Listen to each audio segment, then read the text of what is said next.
Assalamualaikum warahmatullahi wabarakatuh. Bismillahirrahmanirrahim. Ila hadratin nabiyil mustafa Muhammad sallallahu alaihi wasallam wa ala alihi wa sahbihi ajma'in lahumul fatihah. A'udzu billahi minasyaitonir rajim. Bismillahirrahmanirrahim. Alhamdulillahi rabbil alamin. Ar-Rahmanir-Rahim. Maliki yaumiddin. Iyyaka na'budu wa iyyaka nasta'in. Ihdinas siratal mustaqim.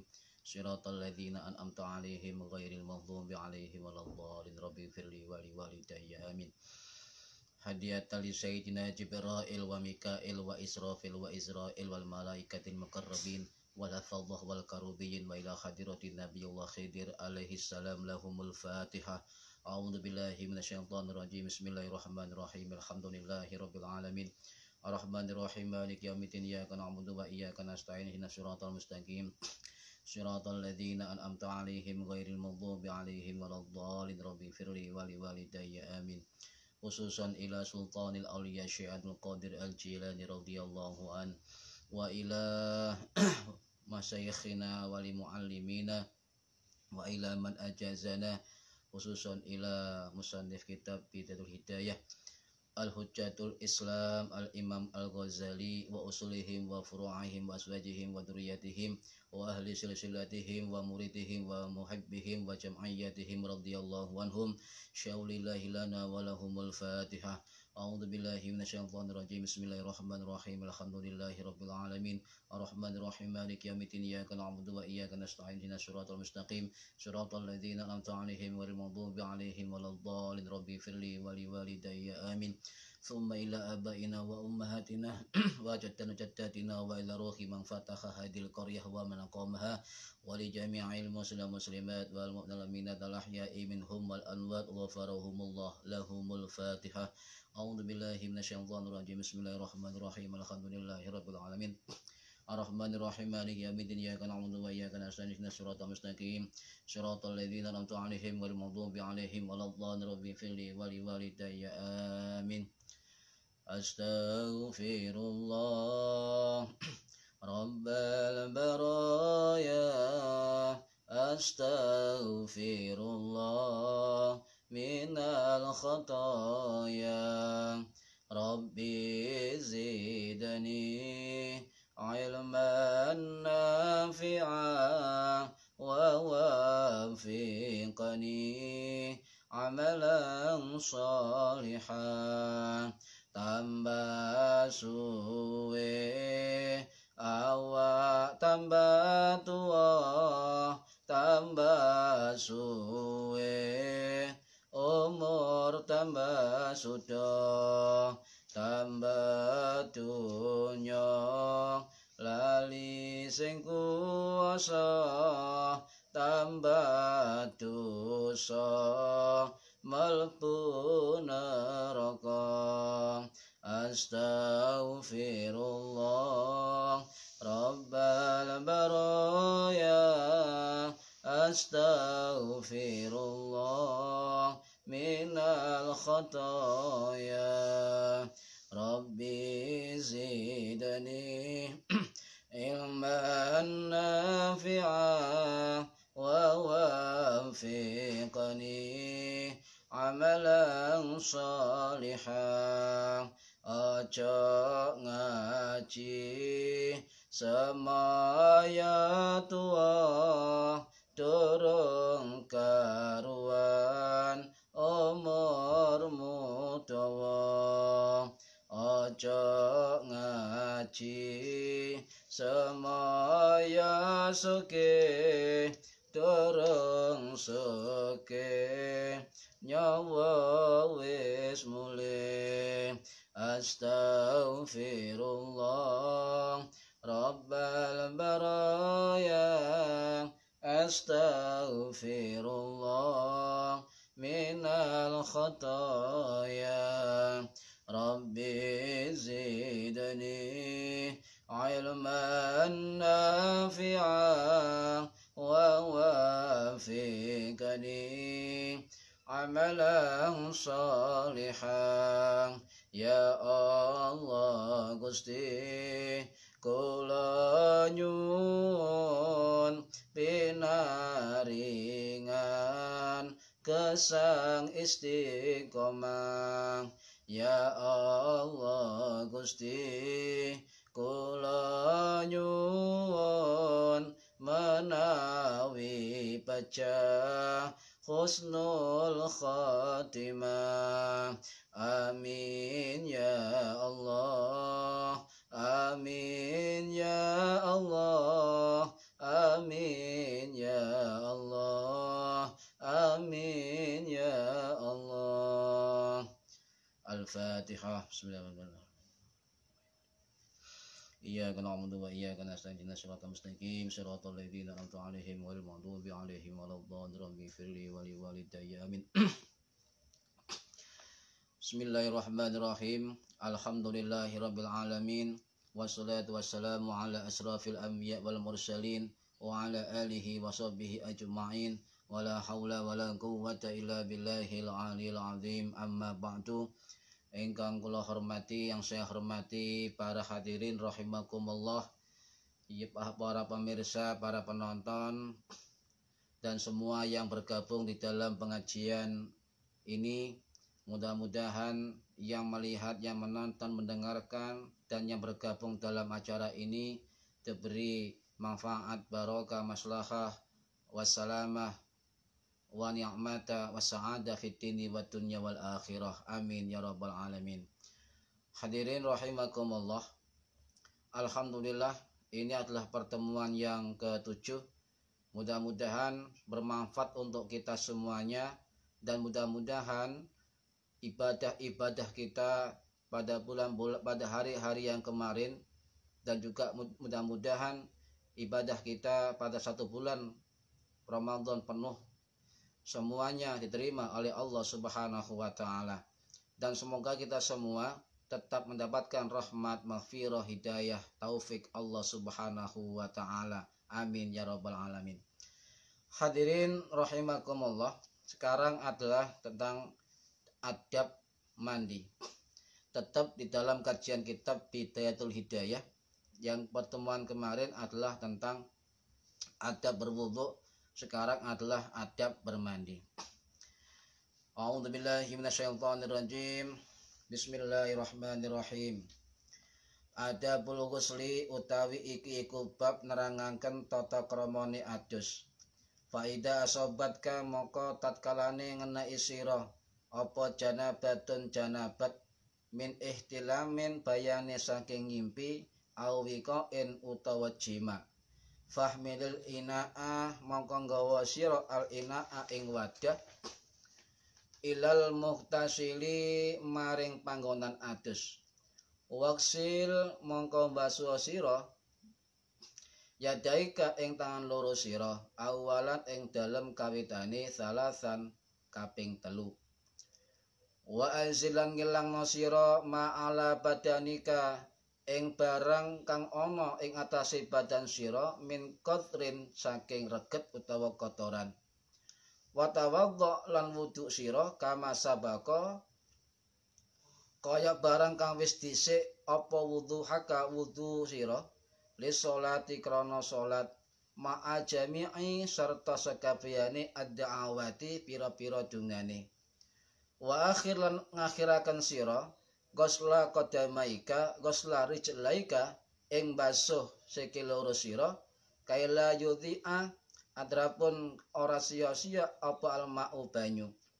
Fa idza faraqta mongko tatkalane rampung sira minal wudhu'i saking wudhu fasobbal ma'a mongko ngesok sira ing ma'a banyu ala rosika ing atase sira-sira salasan ping 3. Wa anta lan hale utawi sira iku nawin niat raf'al hadasi ngilangi hadas minal janabati saking junub. Suma mongko nuli ala sekika ing atase badan separuh sira al aimani kang tengen salasan hale ping 3.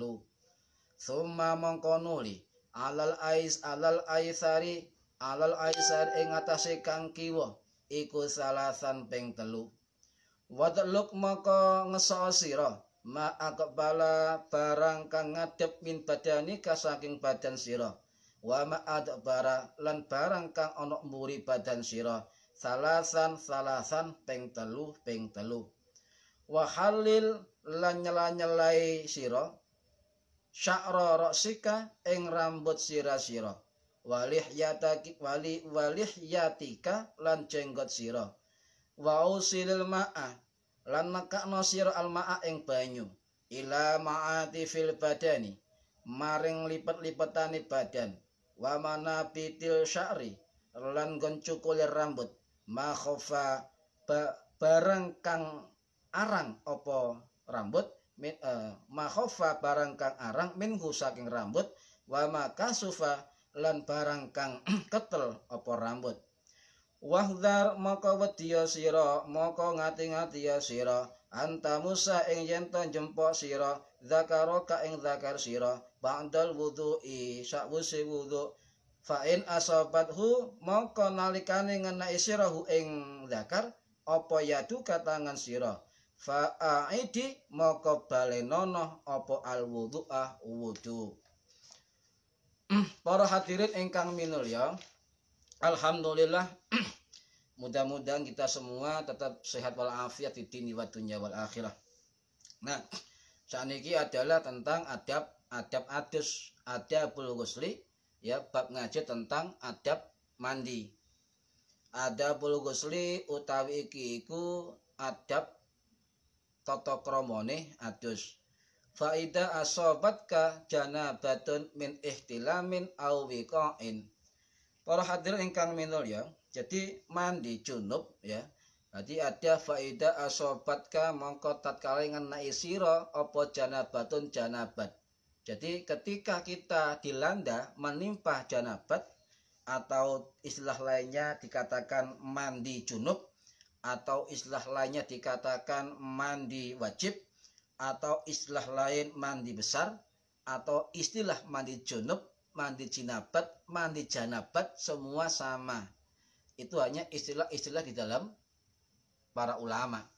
Nah, mandi junub ya, junub jinabat itu artinya adalah tumpah ya. Secara bahasa artinya tumpah. Karena apa? Karena rata-rata itu adalah mandi, kalau orang Jawa ngarani mandi keramas. Kenapa orang junub harus mandi wajib? Ini merupakan perintah Allah Subhanahu wa taala dalam surat Al-Maidah ayat 6. A'udzu billahi minasyaitonir rajim. Bismillahirrahmanirrahim. Wa in kuntum junuban fattahharu. Nah, ketika kita dalam keadaan junub, maka bersihkanlah, sucikanlah. Nah, ini adalah perintah Allah Subhanahu wa taala. Hadirin rahimakumullah. Jadi ketika kita dalam keadaan junub ya, maka kita wajib untuk mandi ya, membersihkan diri dengan keadaan mandi. Karena apa? Karena sebab ada dua hal, sebab kita mengeluarkan mani ya, atau sebab yang kedua karena bersetubuh atau jima dengan istri. Nah, dua hal inilah yang kemudian dinamakan pembersihannya, pensuciannya dinamakan mandi jinabat atau mandi janabat atau mandi besar atau mandi wajib atau mandi junub ya. Ini para hadirin rahimakumullah. Nah, saya mengambil pendapat dari kitab Al-Fiqhul Manhaji ala Madzabil Imam Syafi'i yang dikarang oleh Syekh Mustafa Dib Al-Bugha, Syekh Mustafa Al-Khin dan Syekh Ali As-Surbaji. Ketiganya ini membuat kitab yang namanya Al-Fiqhu ala Madzabil Imam Syafi'i. Jadi kitab fikih ala mazhab Syafi'i. Ya. Di dalam kitab itu diterangkan orang yang terkena kewajiban mandi jinabat karena dua faktor. Ya, karena dua faktor.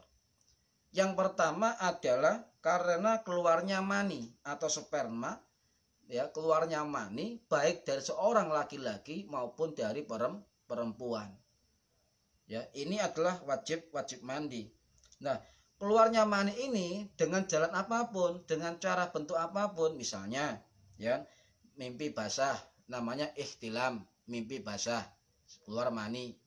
Bisa juga seseorang keluar mani karena hasrat atau syahwat imajinasinya kemudian keluar.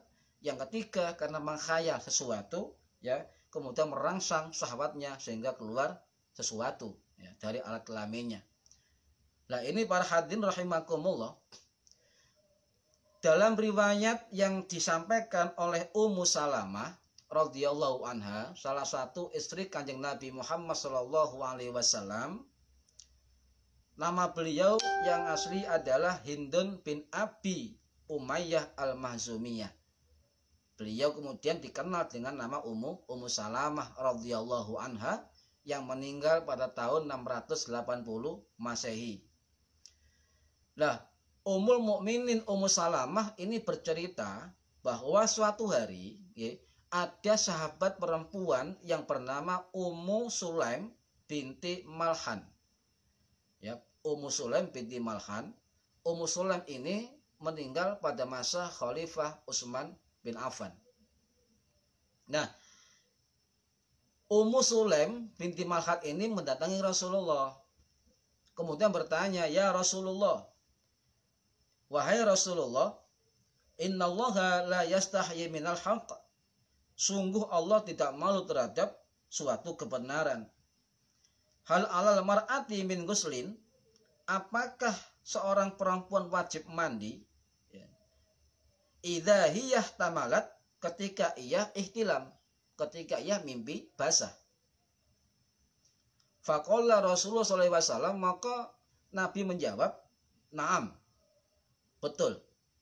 Ya, idza ru'at, ketika kau melihat sperma. Terlihat sperma keluar, betul-betul terlihat. Betul-betul terlihat sperma itu sehingga wajib mandi. Nah, ini adalah riwayat Bukhari Muslim sahih. Lah, di dalam riwayat yang lain dari Ummul Mukminin Aisyah radhiyallahu anha, ya, bercerita bahwa Rasulullah SAW pernah ditanya oleh seorang laki-laki yang mengeluarkan sperma atau mani, namun tidak ihtilam atau mimpi basah. Jadi ada seorang laki-laki yang mendatangi Rasulullah SAW dan menanyakan sesuatu bahwa dia ya keluar mani tapi tidak mimpi basah. Kemudian Nabi menjawab, qala yahtasilu, maka wajib mandi, ya, maka mandi. Nah, ini berarti apa? Walaupun orang tidak ihtilam, tidak mimpi basah, tetapi dia keluar mani dengan cara apapun, maka dia wajib mandi. Ini lelaki yang pertama. Nah, ada lelaki yang kedua juga bertanya kepada Rasulullah. Sedangkan tentang laki-laki yang mimpi basah namun tidak mengeluarkan mani. Ya. Ada seorang laki tanya, dia mimpi basah tetapi tidak mengeluarkan mani atau sperma. Apa kata Rasulullah? Ya. La ghusla alaih, tidak wajib mandi. Ya. Ini adalah keterangan dari atau riwayat dari Ummul Mukminin Aisyah radhiyallahu anha tentang dua orang laki-laki yang bertanya dengan pertanyaan yang berbeda. Yang satunya bertanya kepada Nabi bahwa dia mengeluarkan mani tetapi tidak ihtilam, tidak mimpi basah, ya. Kamu tetap wajib mandi. Nah, lelaki yang kedua, dia mimpi basah, ihtilam, tetapi tidak mengeluarkan mani. Maka Nabi mengatakan, la ghusla alaih, tidak usah mandi. Nah, ini sebuah hukum para hadirin, dan ini merupakan hadis apa? Hadis Bukhari Muslim. Nah, oleh karena itu, jadi alasan kita untuk wajib mandi junub adalah karena keluarnya mani. Ya. Walaupun tidak mimpi basah, tetapi kalau itu keluar mani, maka tetap wajib mandi. Nah, ini harus difahami. Nanti saya detailkan keterangan yang lain. Nah, faktor yang kedua, faktor pertama, orang yang kena wajib mandi adalah orang yang keluar mani dengan cara tadi membayangkan, menghayal, kemudian juga misalnya masturbasi atau onani, itu juga wajib mandi. Yang kedua faktornya adalah bersetubuh atau jima suami istri, ya, jima suami istri. Walaupun tidak keluar mani, ya, atau sperma, tetap wajib mandi. kalau bersetubuh atau jima antara suami dengan istri. Walaupun tidak keluar mani, tapi tetap wajib mandi. Karena ukurannya bukan keluar tidaknya ketika bersetubuh, tetapi apa? Bertemunya dua alat kelamin, ya. Kemudian bertemu itulah yang kemudian mewajibkan untuk mandi jinabat. Sebab ada keterangan begini, idzal taqal khitanani, ketika bertemunya dua alat khitan, faqad wajabal ghuslu, maka wajib mandi. Wa in lam yungzil, meskipun tidak keluar mani. Nah, ini tetap wajib mandi. Para hadirin rahimakumullah. Jadi kriteria jinabat orang jima ya adalah bertemunya dua alat kelamin antara laki-laki atau zakar dengan perempuan farji. Ini bertemu. Apalagi dukhul, masuk. Ini pasti lebih wajib untuk jinabat. Nah, jadi dalam bersetubuh antara suami istri itu bukan ukuran keluar tidaknya mani, tetapi adalah bertemunya idzal taqal khitanani, ketika bertemunya dua alat khitan. Jadi wajib mandi. Walaupun tidak keluar sperma, wajib mandi. Jadi meski tidak keluar sperma tetap mandi. Walaupun si suami pakai kondom, ketika keluar tetap juga wajib mandi. Nah, ini para hadir rahimakumullah, mengapa ada faida asobat ka janabatun min ihtilamin aw wiqa'in, ya. Jadi orang yang ketika tertimpa suatu janabat, ya, itu adalah wajib mandi, ya, meskipun itu faktornya mimpi basah atau wiqa'in atau jima dan sebagainya, itu tetap wajib mandi. Para hadir rahimakumullah, tetapi dalam istilah fikih itu jima wonten ada dua, ya. Ada dua jima. Yang pertama dinamakan jima masyru', yang kedua adalah jima mahdzur.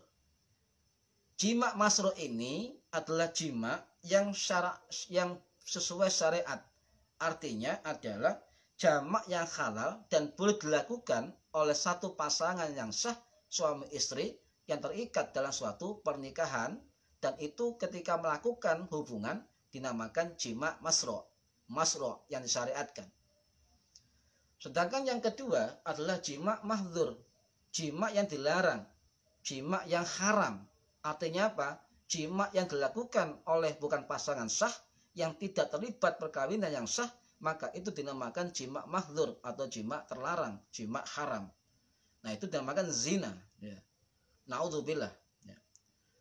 Padahal kalau kita kaji dalam keterangan hadis Nabi Muhammad SAW, orang yang berzina, ya, orang berzina itu akan mendapatkan 8 balasan, ya, di hari kiamat.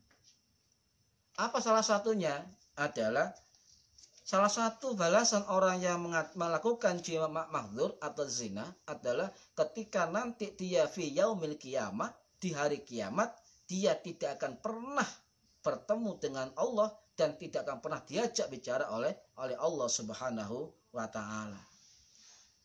Hati-hati para hadirin rahimakumullah, karena seluruh hal-hal ini sudah diatur di dalam agama. Diatur oleh Al-Qur'an, hadis, dan juga ditambah oleh keterangan para ulama kita. Tidak hanya pezina di dalam hari kiamat nanti tidak disapa oleh Allah, ada 2 orang lagi yang tidak disapa oleh Allah fi yaumil qiyamah. Siapa?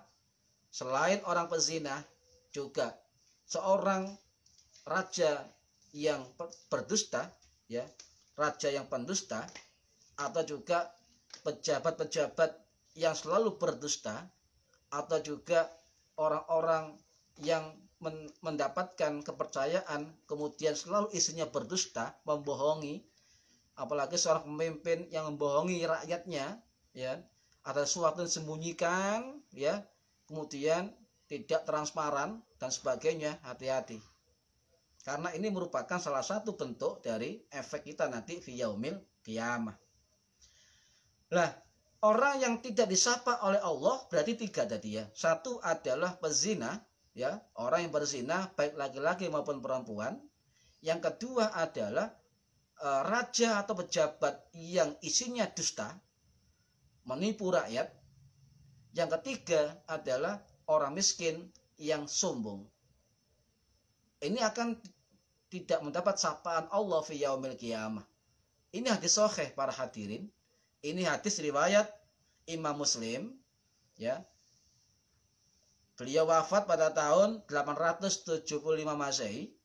Juga hadis tadi riwayat Imam An-Nasai yang wafat tahun 915 Masehi, dan juga riwayat Ibnu Mandah yang meninggal pada tahun 1005 Masehi. Kalau nama Imam Muslim kita tahu, ya, masyhur, sering dengar. Kalau nama Imam An-Nasai kita tahu, masyhur, sering kita dengar.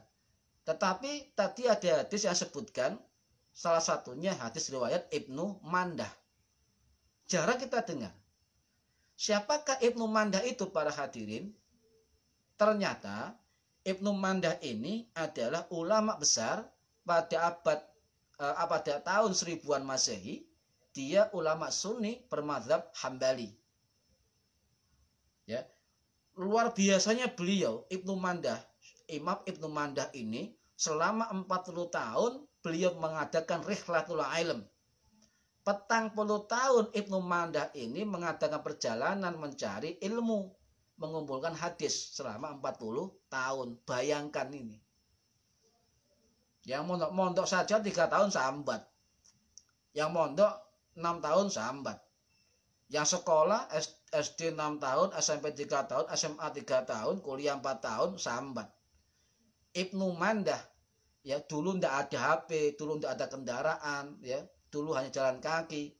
Beliau sampai 40 tahun mencari ilmu dalam rangka apa? Dalam rangka mendatangi ilmu dan mengumpulkan hadis-hadis Kanjeng Nabi dan berguru kepada para ulama saat itu. Petang puluh tahun, bayangkan. Nah, kemudian dari 40 tahun itu Ibnu Mandah mengumpulkan dan punya guru. Berapa jumlah gurunya? 1.700 guru. Nah, kemudian dia pulang ke negerinya, ya. Kemudian banyak yang ngaji ke beliau, dan dari ratusan bahkan ribuan muridnya ada 2 ulama hadis besar yang merupakan murid didiknya atau santrinya. Contoh adalah Imam Al-Hakim An-Naisaburi atau ulama besar hadis Imam Al-Hakim, ya, yang wafat pada tahun 1012 Masehi.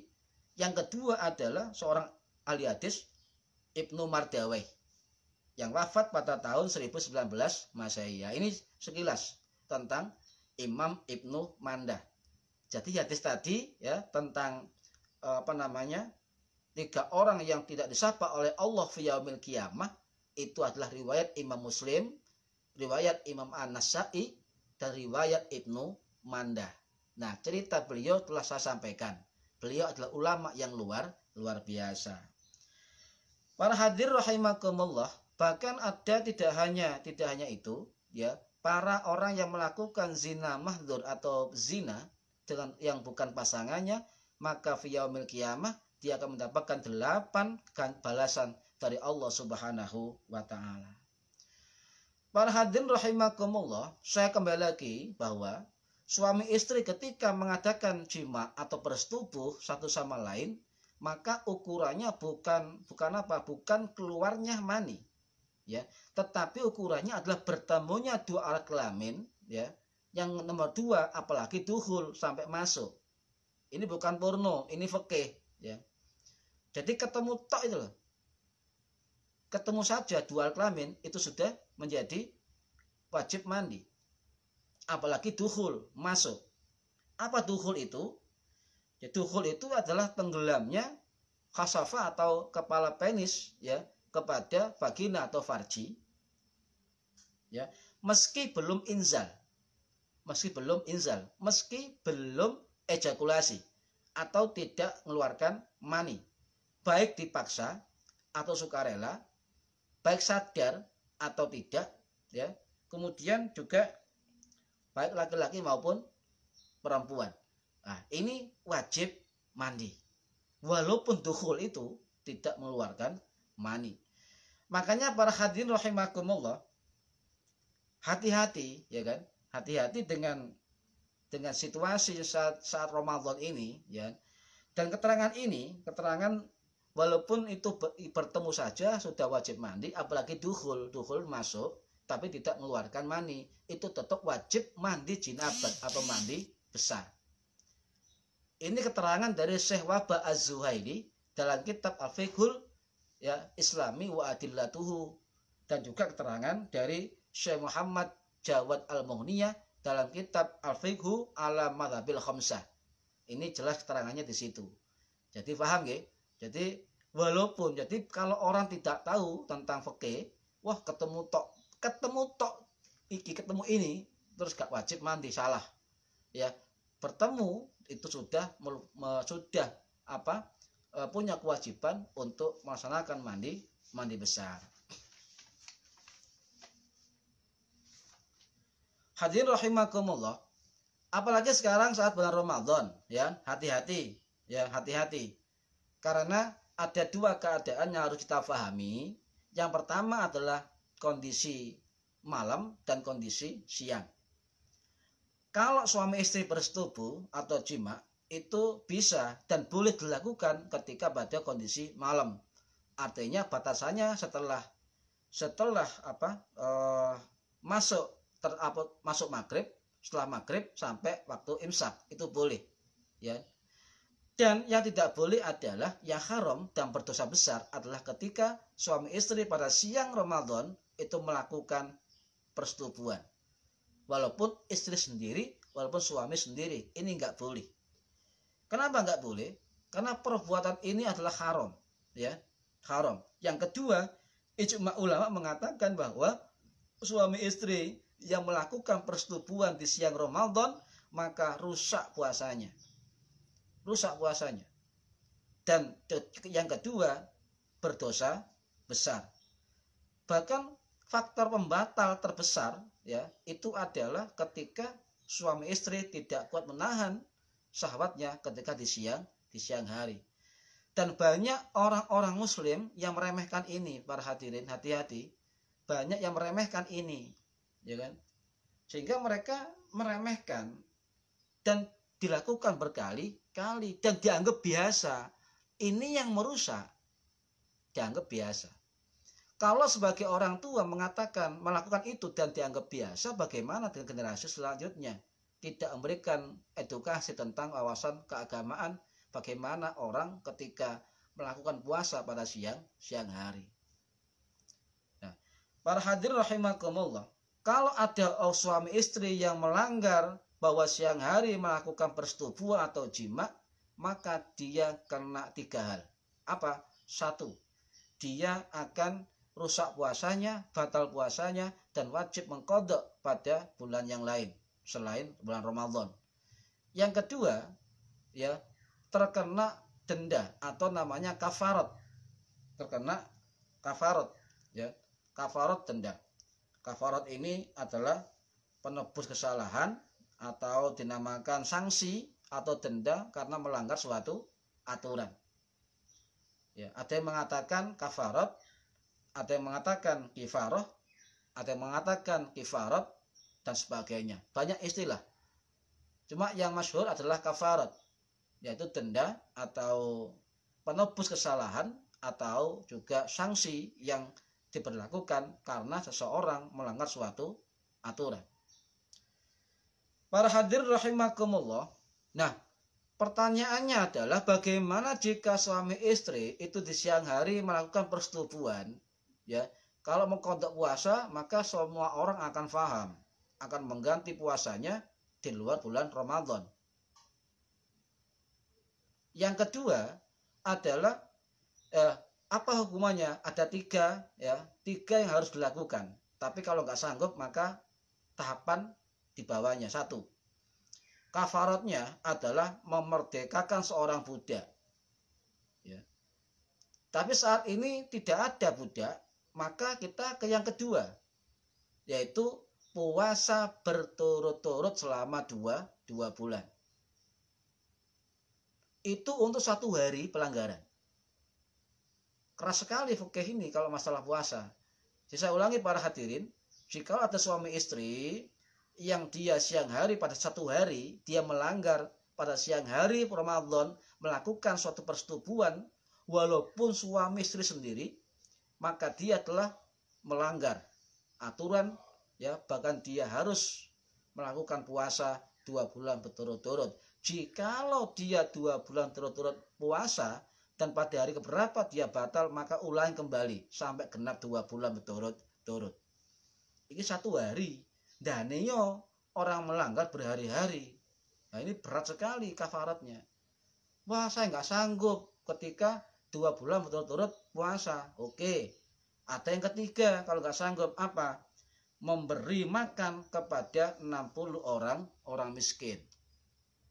1 hari pelanggaran, memberikan makan kepada 60 orang miskin. Nah, ini ya, memberi makan pada 60 orang miskin. Ini namanya kafarat it'am, kafarat makanan.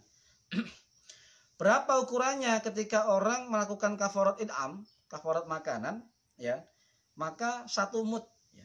Maka dia kena 1 mud atau 1/3 liter, ya, atau ukuran sekarang itu kalau di ukuran Syekh Waba Az-Zuhaili itu adalah 0,75 kg. 0,75 kg, ya, kali 60 per hari. Ya. Berarti 0,75 kali 60 itu yang akan ditebus atau sanksi denda yang dikeluarkan oleh para pelanggar puasa yang bersetubuh di siang hari Ramadan. Hadirin rahimakumullah, ya. Ini adalah hadis riwayat Abu Hurairah tentang hal ini. Sehingga yang ketiga, dia harus bertobat kepada Allah Subhanahu wa taala dan tidak akan mengulangi lagi tentang hal ini. Jadi penting ini. Ya, karena di sini ada keterangan faida asobat kahi janabatun. Nah, ketika kamu ditimpa janabat, nah ini saya terangkan tentang hal ini. Para hadirin rahimakumullah, ya. Nah, apakah kewajiban jika suami istri melanggar ini, ya, bagaimana kafaratnya? Kalau qadha pasti suami istri wajib qadha. Tetapi untuk pembayaran kafarat, ya, ini apakah harus suami istri? Ya, ini, ya, apakah harus suami istri? Ya. Maka dalam keterangan Abu Suja, dalam kitab Ghoyah wa Takrib, kalau kitab ini saya sering ngaji di Musholah Darut Taqwa di RT 1 RW 4, ya. Itu ada keterangan, ya, bahwa yang hanya membayar kafarat adalah pihak suami, bukan istri. Karena yang menanggung harta, yang menanggung nafkah adalah si suami. Maka istri tidak terkena kafarat, hanya mengganti puasa yang rusak tadi, dan pembayaran kafarat itu dilakukan wajib oleh sang suami. Nah, jadi kafarat ini adalah hak harta. Hak harta suami sebagaimana dia memberi mahar kepada istri. Jadi saya ulangi keterangan dari Imam Abu Suja dalam kitab Ghoyah wa Takrib atau Takrib, itu yang wajib membayar kafarat adalah suami. Ya, kemudian yang mengqadha puasa adalah tetap suami. Istri, saya ulangi, yang membayar kafarat adalah pihak suami. Karena dia adalah yang menanggung nafkah dari si istri. Para hadirin rahimakumullah, jikalau si suami ini tidak mampu, misalnya pada bulan ini tidak mampu dia membayar kafarat, memberi makan 60 orang miskin, bagaimana? Tetap wajib sampai kapanpun, ya. Kafarat ini tidak akan bisa gugur sebelum dia melunasi kafaratnya. Kalau bulan ini dia nggak mampu memberikan makan 60 orang miskin dalam 1 hari, maka dia akan bisa ditunda pada ketika dia mampu, ya. Tapi dengan catatan kafarat tentang hal ini tidak bisa gugur, ya, dan tetap menjadi beban kewajiban syariat bagi para pelanggar yang punya beban utang kafarat sampai kapanpun. Tetap wajib sampai kapanpun. Ya, tetap wajib. Dan ingat, ya, kafarat itu tadi itu berlaku untuk pelanggar 1 hari dari bulan puasa ketika di siang hari dia bersetubuh dengan istrinya. Ini nggak boleh. 1 hari pelanggaran. Hati-hati. Andai kata ada orang nggak ngerti tentang agama, kemudian meremehkan hal ini dan berhari-hari dia melakukan itu, maka dia harus menebus dengan aturan yang sudah diatur oleh syariat. Hadirin rahimakumullah, ya. Jadi berlakunya memberi makan 60 orang miskin itu untuk 1 hari saja. Kalau dia melanggar 3 hari, maka ya 60 kali 3. Kalau dia melanggar 7 hari, ya kalikan saja. Yang penting kalau dia melanggar bersetubuh siang hari pada 1 hari, itu kafaratnya. Ya. Kalau dia melanggar pada hari yang lain, tinggal menghitung jumlahnya. Berapa hari yang dia langgar, maka dia punya kewajiban untuk memberi makan 1 hari, 1 kali pelanggaran 1 hari, itu memberi makan 60 orang miskin. Nah, ini adalah pendapat mazhab Syafi'i dan Hambali, ya, bahwa dia wajib untuk memberi makan 60 orang miskin 1 hari. Ini adalah pendapat dari mazhab Syafi'i dan mazhab Hambali. Beda dengan mazhab Hanafi, terbalik. Kalau mazhab Syafi'i, mazhab Hambali, 1 orang memberi makan 60 orang 1 hari. Kalau mazhab Hanafi mengatakan bahwa ya 1 orang fakir miskin sampai 60 hari. Nah, ini beda. Makanya jangan sampai keliru. Kalau kita bermazhab Syafi'i, maka kita meniru mazhab Syafi'i. Artinya kalau ada yang melanggar bersetubuh di siang hari di bulan Ramadan, maka dia punya kafarat, ya, memberi makan 60 orang miskin dalam 1 hari. 60 orang miskin dalam 1 hari. Ini mazhab Syafi'i dan sebagian besar mazhab Hambali. Sedangkan mazhab Hanafi itu kebalikannya. Artinya apa? Orang yang bayar kafarat seperti itu memberi makan 1 orang fakir miskin selama 60 hari. Beda pendapat, ya, beda pendapat. Para hadirin rahimakumullah, apa kafarat puasa ini bisa diganti dengan uang? Ya, ada 2 pendapat. Kalau menurut mazhab Syafi'i dan sebagian Hambali itu mengatakan, ya, untuk denda kafarat tidak boleh dikonversi dengan uang, tidak boleh diganti dengan uang, tetap suatu bahan pokok yang bisa mengenyangkan fakir miskin.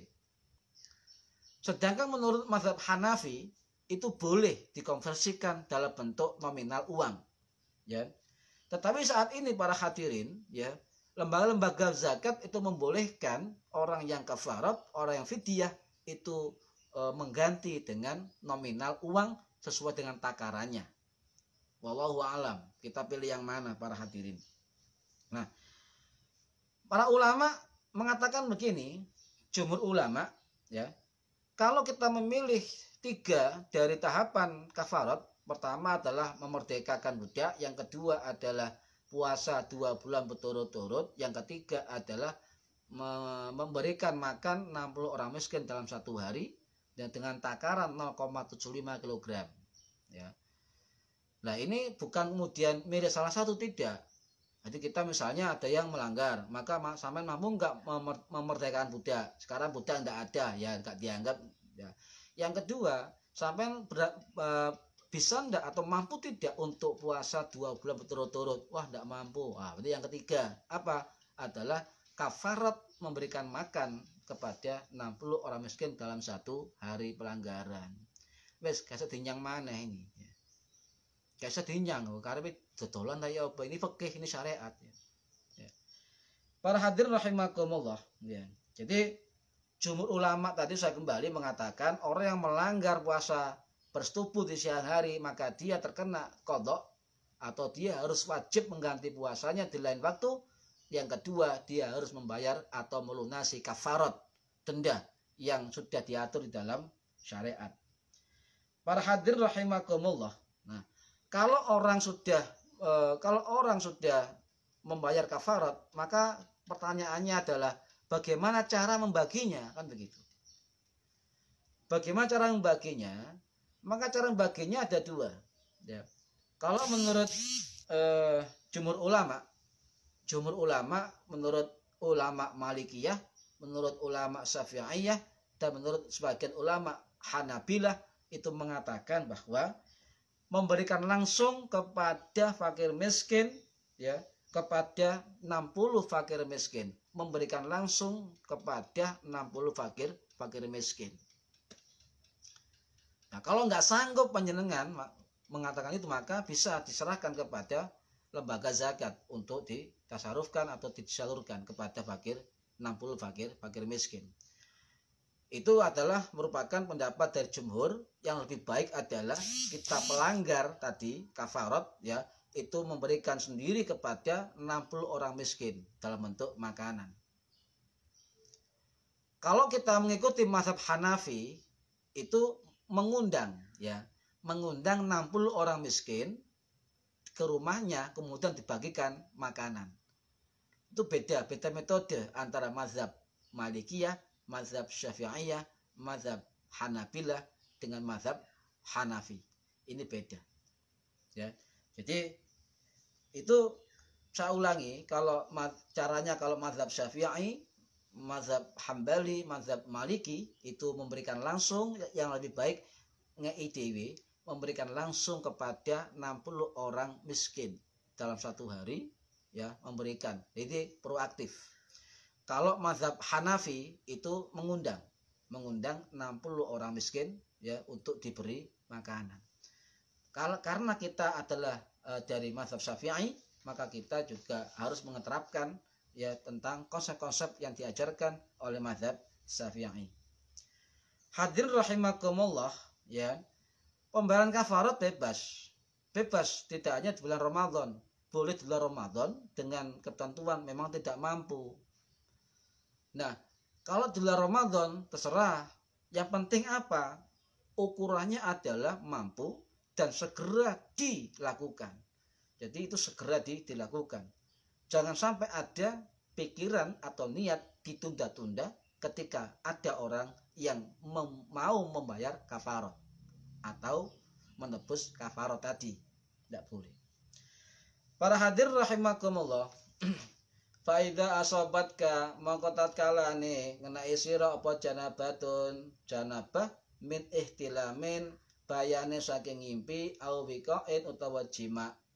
Fahmili maka nggawa sira al inaa ing wadah ilal muhtasili maring panggonan adus. Waksil maka mbaso sira yadaika ing tangan loro sira awalat ing dalem kawitane salasan ping 3. Nah, para hadirin rahimakumullah, bagaimana kita, ya, cara untuk mandi junub, ya.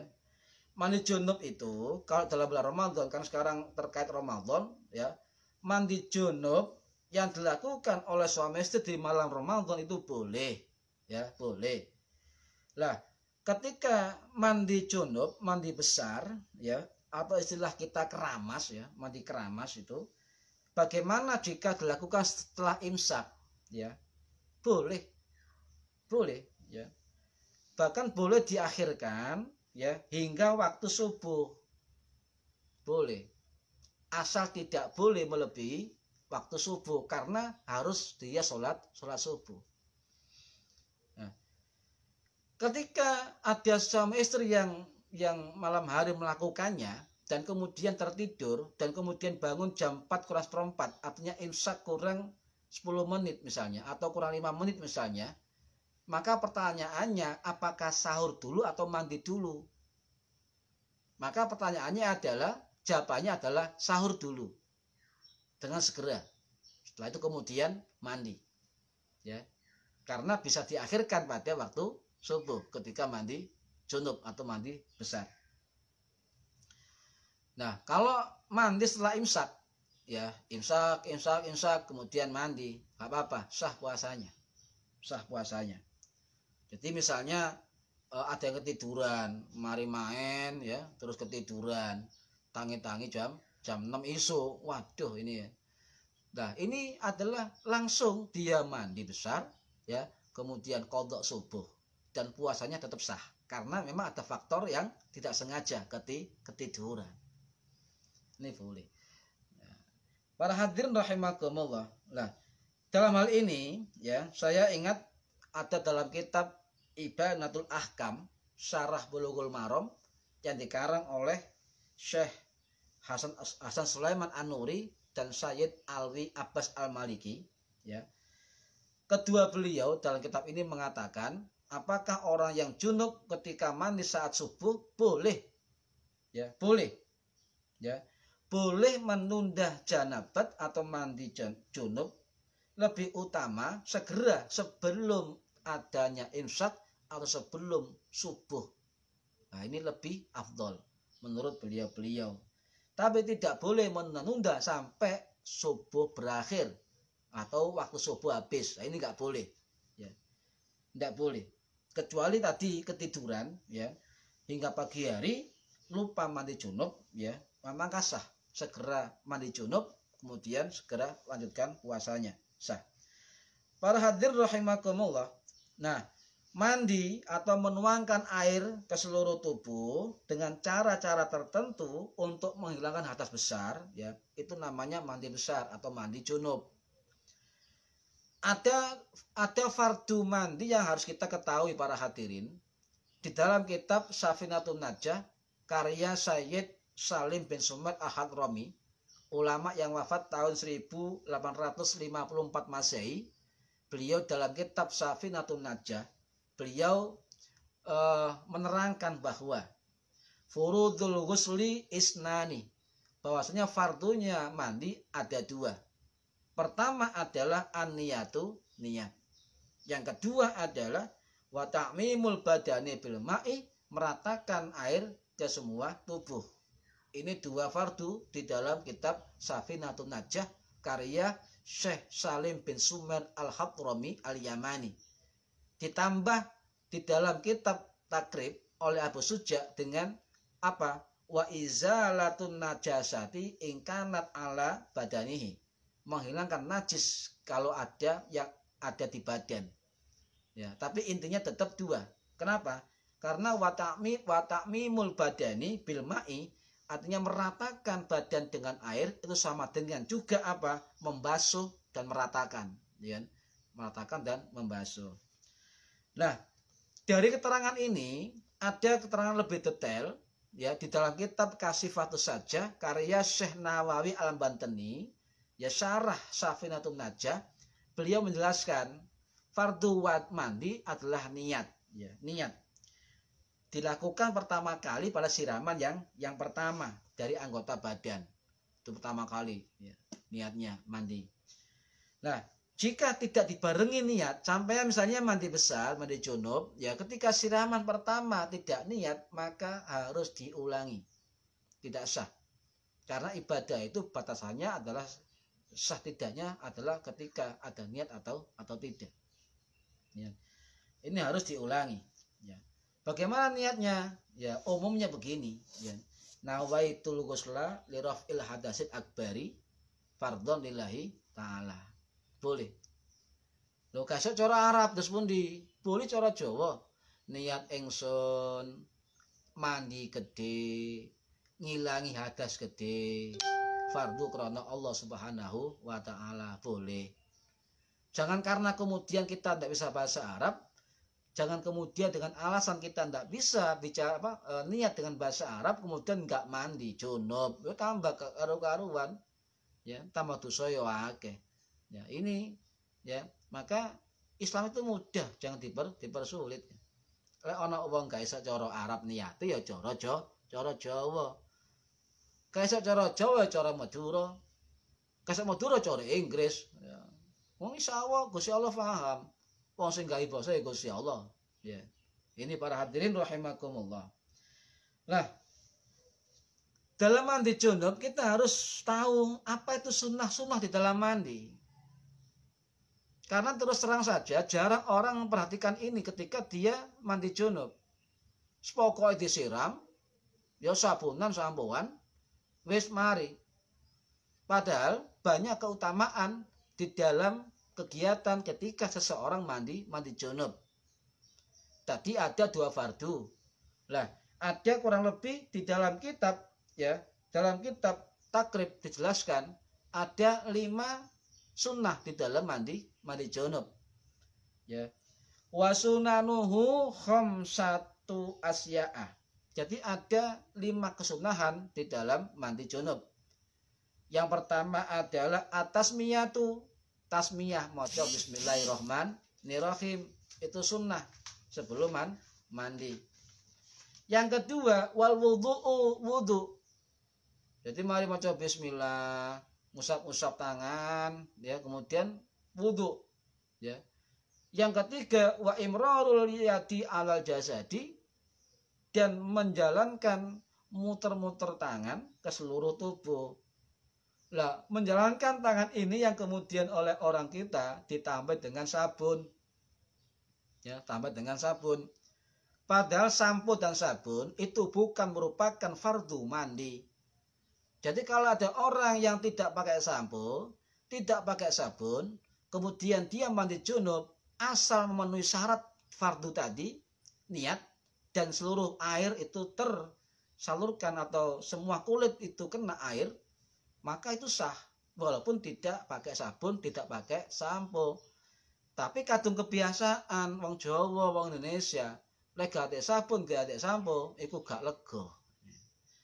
Para hadirin ingkang minulya, sunnah yang keempat apa? Wal muwalatu, terus menerus.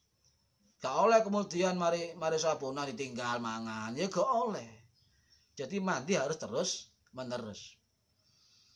Nah, kemudian yang kelima apa? Wa taqdimul yumna alal yusra. Wa taqdimul yumna alal yusra, mendahulukan yang kanan daripada yang kiri. Lah ini 5, minimal ada 5 kesunahan di dalam mandi junub.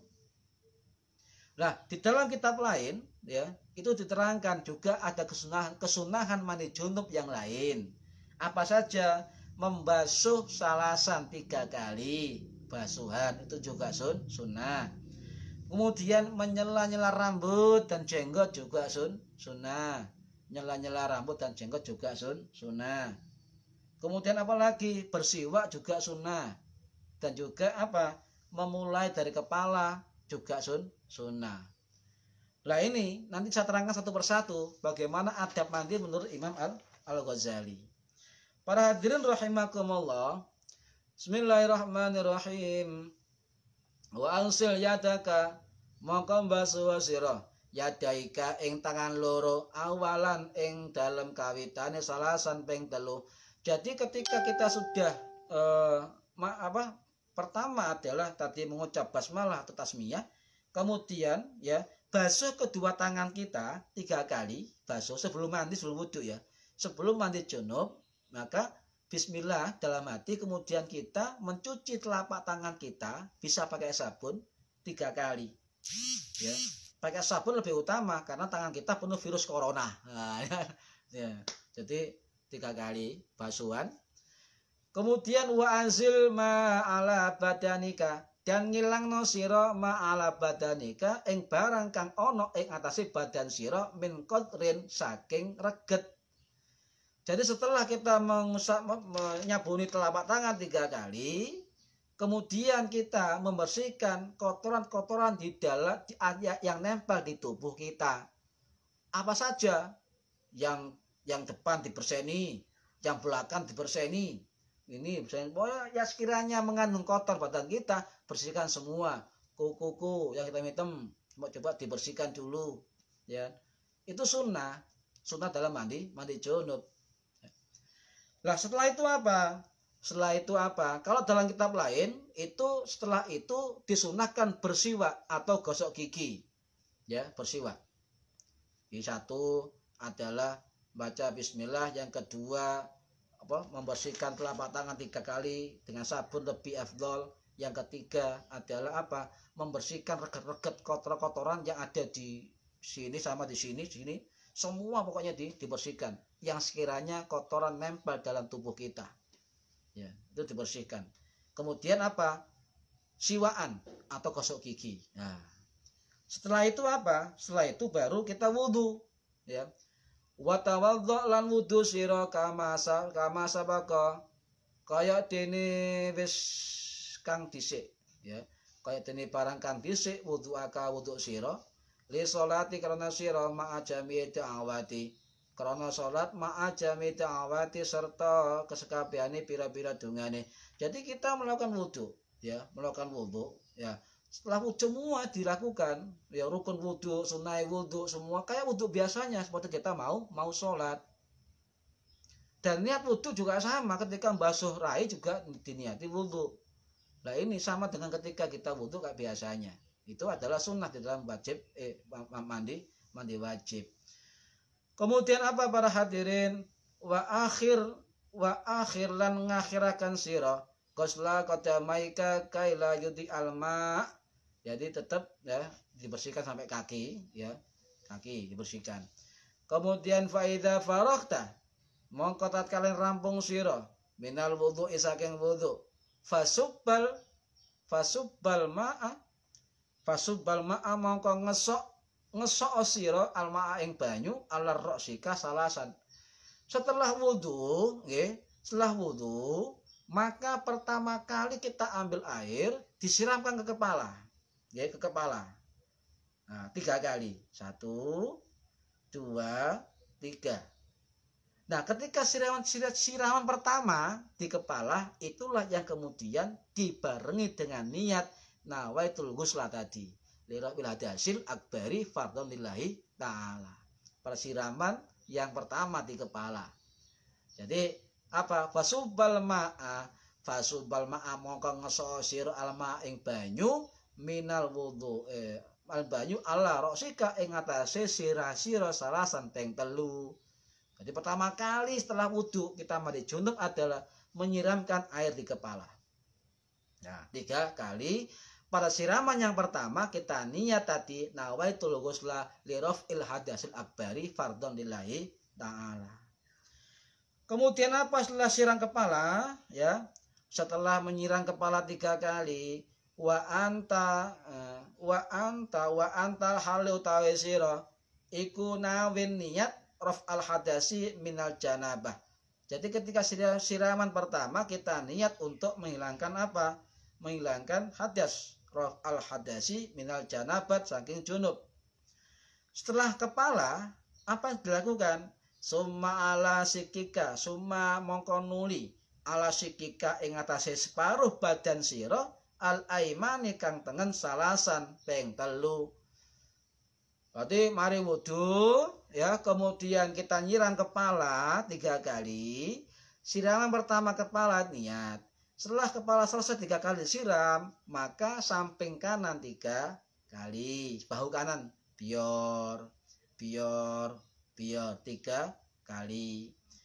Lah kemudian summa mongko nuli alal aisari ing atase kang kiwa salasan ping 3. Mari tengen ping 3, kiwa ping 3, ya. Ini adalah tata cara adab mandi dalam uraian dari Imam Al-Ghazali. Kemudian wa adluk lan ngesok sira ma'akbala min badanika barang barang kang ngadep min badanika saking badan sira ngarep. Nah, sira ping 3, bahu kanan ping 3, bahu kiri ping 3, kemudian depan, ya, depan wajah depan ping 3, ya. Kemudian apa? Wa adbaro salasan dan buri ping 3, ya. Depan ping 3, buri ping 3. Semua salasan 3 kali. Lah kemudian setelah depan belakang sudah, maka setelah itu kita disunahkan apa? Wahalil nyela-nyelai, ya, sira sya'ra ra'sika ing rambut sirah sira. Jadi rambut sela-sela. Lah inilah yang kemudian wong kita keramas, ya. Keramas. Sela-sela keramas. Nah, disitulah letak keramas. Makanya kok kita harus paham dan ngaji agar kita tahu bagaimana mandi junub dan kapan kita keramas ketika melakukan mandi junub. Setelah itu wa akhirah ya, setelah itu kemudian wa halil lan nyela-nyelai sira sa'ra rasika ing rambut sira walih yati kalan jenggot sira.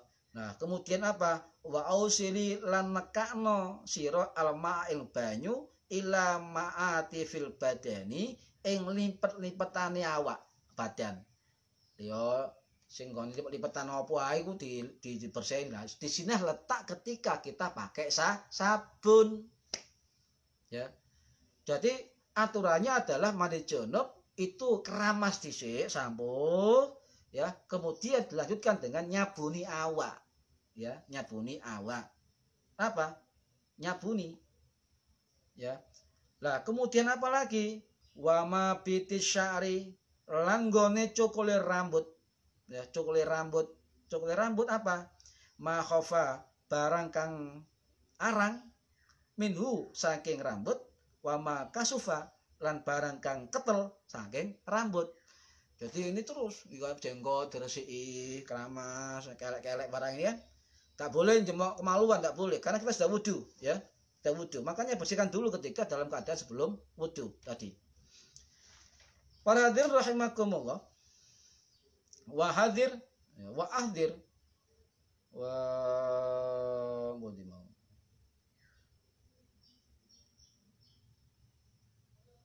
wa ahdar lan ngati-ngati ya sira ai anta Musa ing yen to demok sira zakaraka ing zakar sira ba'dal wudu'i sakwise wudu ya. Tidak boleh kemudian setelah wudhu kita mandi jinabat kemudian nyemok zakar sampean, tidak boleh, itu kan batal wudhunya ya.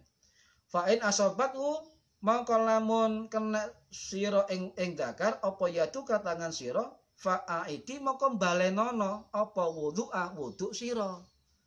Nah, baleni ya. Jadi ketika kita sudah sunnah wudhu kemudian mandi jinabat tidak boleh lagi untuk memegang kemaluan ya. Karena tadi sudah disunahkan sebelum wudhu membersihkan segala kotoran yang ada dalam tubuh.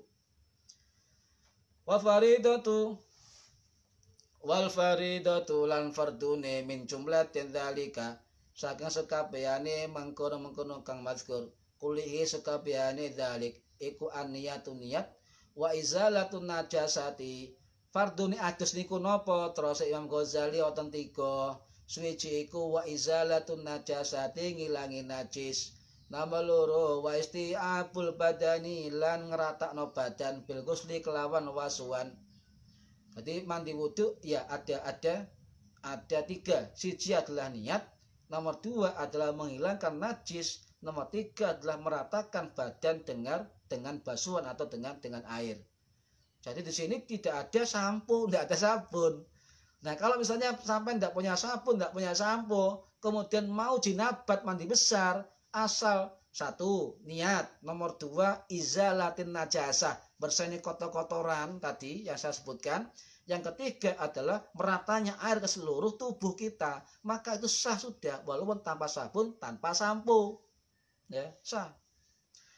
Wa furudul wudu'i dan seterusnya, ini tentang wudu. Nah, kemudian apa?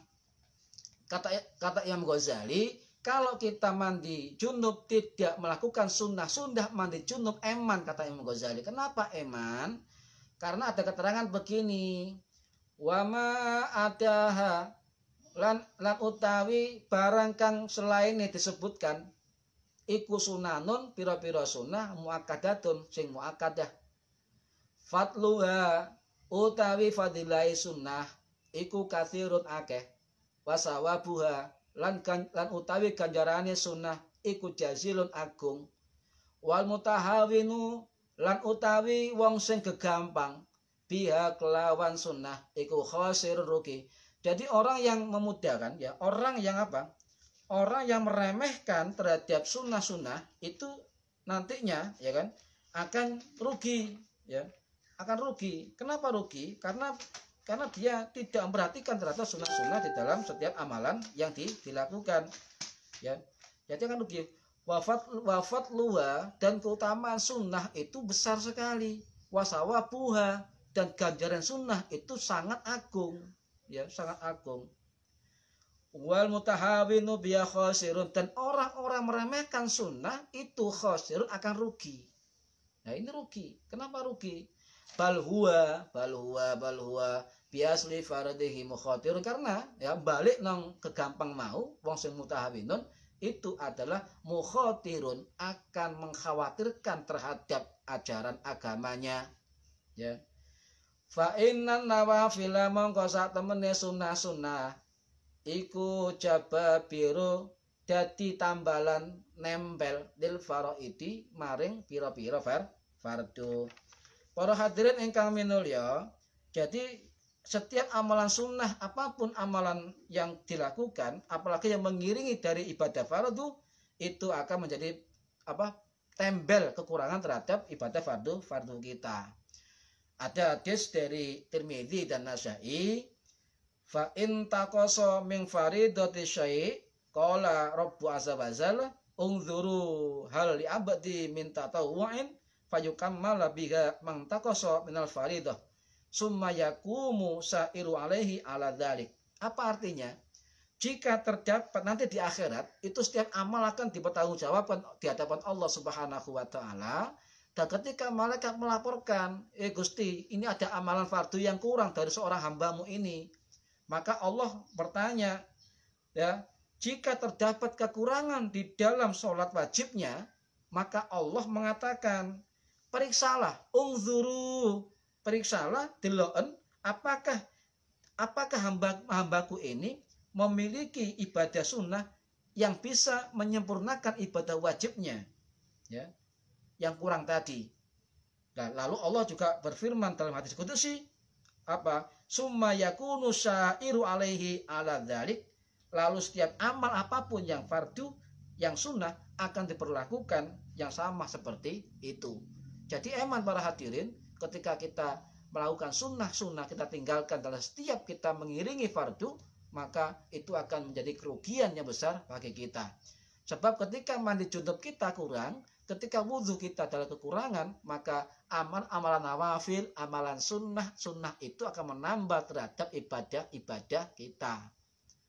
Dalam sholat juga sama, ada sunnah sholat. Maka sunnah sholat di dalam sholat kita kerjakan. Barangkali ketika ada rukun atau fardu sholat yang kita tidak sempurna, maka sunnah itu menambah terhadap kelengkapan ibadah fardu kita. Para hadir rahimakumullah, ya.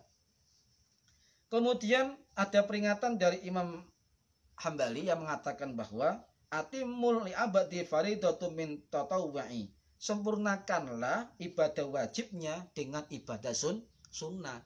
Jadi menurut Imam Hambali, ibadah sunnah ini juga berfungsi sebagai penyempurna terhadap ibadah wajib. Karena apa? Dengan ibadah sunnah itu, maka kita lebih gampang dicintai Allah Subhanahu wa ta'ala. Sebab orang yang cinta terhadap sunnah ibadah itu, maka dia akan mengantarkan kecintaan Allah, ya, menuju tingkatan dicintai oleh Allah, mahbubiyah. Mengapa dia mengalami tingkat mahbubiyah, dicintai oleh Allah? Karena ada sebab. Apa sebabnya? Karena dia mahabbah, cinta kepada Allah Subhanahu wa ta'ala, cinta kepada Rasulullah Shallallahu alaihi wasallam.